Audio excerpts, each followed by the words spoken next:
ik ben mijn vastelovensgezicht kwijt, die zouden we nog presenteren. Hallo, hallo, hallo, hallo, hallo. Ja, ja. Nee, ik zie een mevrouw. Ik zie een mevrouw.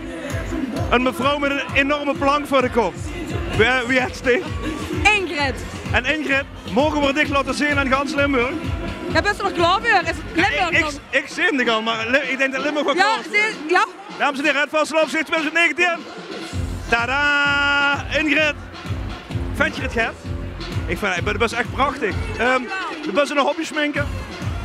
Ja, maar ondertussen is mijn hobby zo'n grote hobby geworden dat het ook een bedrijf is geworden. Dus als ze er ook zo leuk hoeveel in een sticht dan kan ze contact opnemen. Geen reclame maken, maar het kan. Nee, maar dat kan. Ingrid was van Remun? Ja, ik ben echt van Remun. Een echte Remunse vastelovensvierder van de Nuul. En er wordt een hele zware competitie dit jaar. Hè? Het wordt echt met een poolsysteem en zo. Hè? Wie hebt ze dicht naar boven weten te werken? Nou ja, de eerste 2 rondes, dat ging eigenlijk best wel prima. Maar die finale, nou die laatste 24 uur heb ik trillend op de bank doorgebracht met heel veel steun van vriendinnen. En ja, ik heb heel veel kennissen in een buitenland wonen. En die zeiden we gaan ook op die stemmen en we laten de vriend van ons op die stemmen. En dan langzaam, ja dan lukt het en ja, nu ben ik vastelovensgezicht. Mogen ik zeggen dat ze een prachtig vastelovensgezicht is? Dankjewel. En we hebben hele mooie foto's gemaakt van Ingrid. En het ziet er zo uit. En het gewoon weer tegengekomen op alle vastelovenskanalen van L1. En ja, sommige mensen, hele belangrijke mensen, kregen deze prachtige medaille. En als ze het hebben geschupt tot vastelovensgezicht van Limburg, mogen tegen die omhangen.